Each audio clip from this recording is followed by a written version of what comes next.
وما كان المؤمنون لينفروا كافة فلولا نفر من كل فرقة منهم طائفة ليتفقهوا في الدين ولينذروا قومهم إذا رجعوا إليهم لعلهم يحذرون. عن أبي هريرة رضي الله تعالى عنه قال قال رسول الله صلى الله عليه وسلم ما من مولود يولد على الفطرة فأبواه يهودانه أو ينصرانه أو يمجسانه كمثل البهيمة تنتج البهيمة هل ترى فيها جدعا رواه البخاري. وعن أبي هريرة رضي الله تعالى عنه قال سألت النبي صلى الله عليه وسلم من أسعد الناس بشفاعتك يوم القيامة فقال لقد ظننت يا أبا هريرة ألا يسألني عن هذا الحديث أحد منك أول منك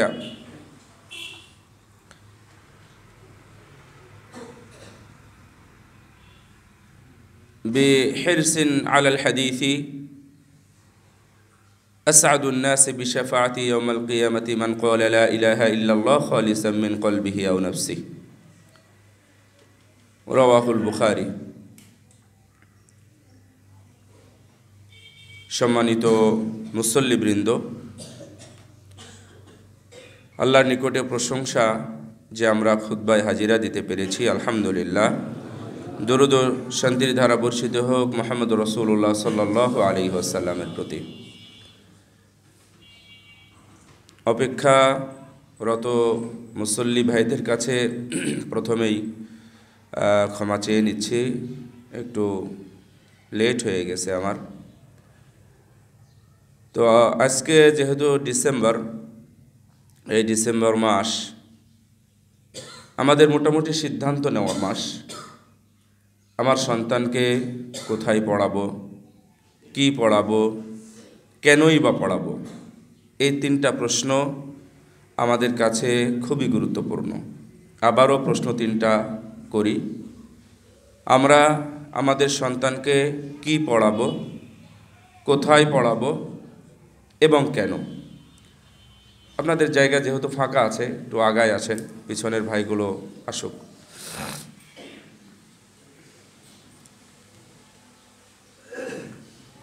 তো এই তিনটা প্রশ্নকে সামনে রেখে আমি খুব বেশি না 3 থেকে 4টা নির্দেশনা আপনাদের সামনে দেব ইনশাআল্লাহ, যেগুলো গঠনমূলক, কল্যাণমূলক এবং উপকারী।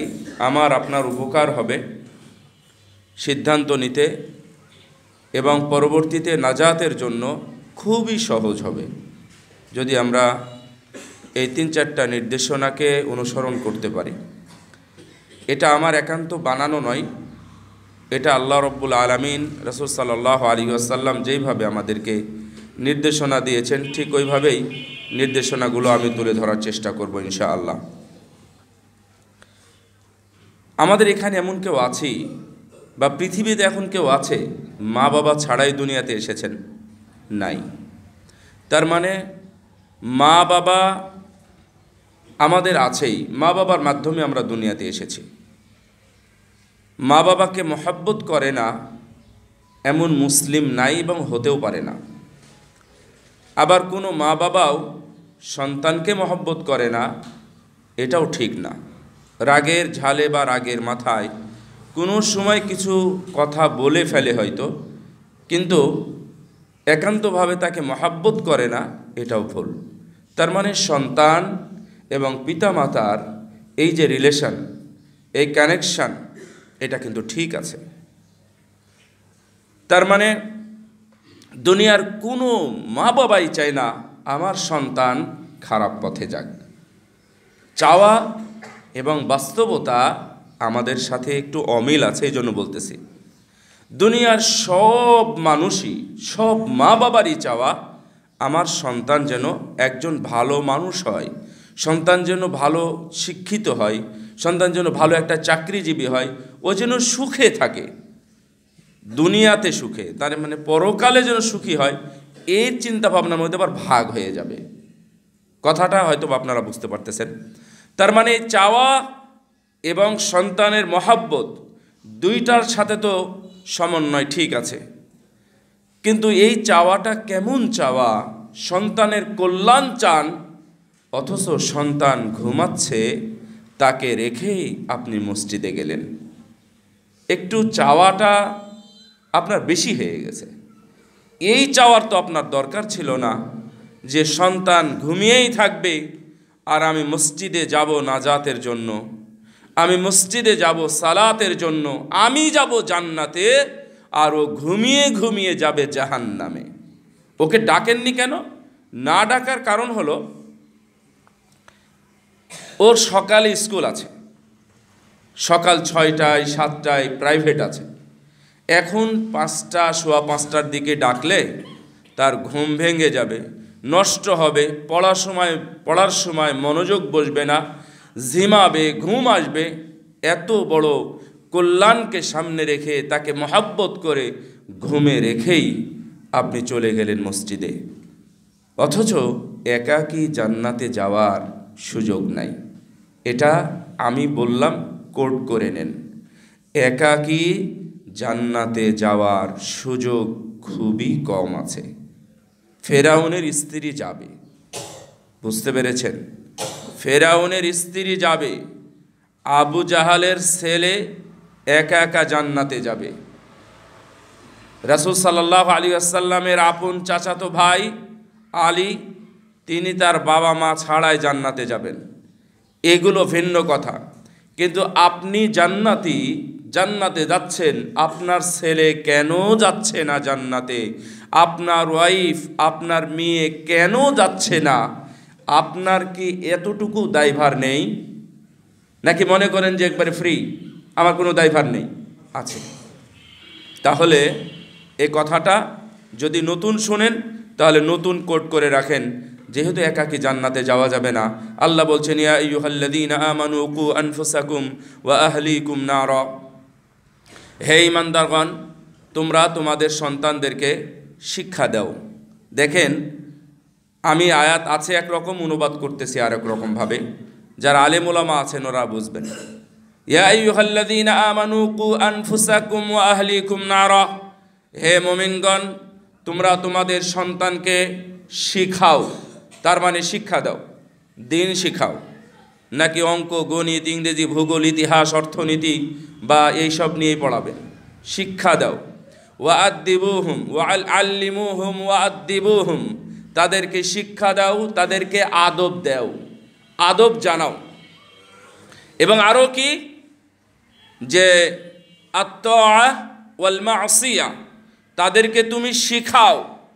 ইত্তেবা, আনুগত্য, আল্লাহর আনুগত্য শিখাও, রাসূলের আনুগত্য শিখাও। ওয়াল মাসিয়াত, এবং তাদের সাথে নাফরমানির পরিণতি, নাফরমানির ভয়াবহতা, এবং তাদেরকে অস্বীকার, অবজ্ঞা, অবহেলা করলে কি হয় এটা তুমি শিখাও। কি হবে? ইউনজিকুমুল্লাহু মিনান নার, মহান আল্লাহ তোমাদের সবাইকে, মানে তোমার ফুল ফ্যামিলিকে জাহান্নামের আগুন থেকে রক্ষা করবেন। সুবহানাল্লাহ। তার মানে আয়াতটা সূরা তাহরিমের 6 নম্বর আয়াত। সূরা তাহরিমের 6 নম্বর এই আয়াতে আপনি যদি বাংলা পড়েন তাহলে ওখানে লেখা আছে, হে মুমিনগণ, তুমি নিজে এবং পরিবারকে জাহান্নামের আগুন থেকে বাঁচাও। এটা হলো অনুবাদ।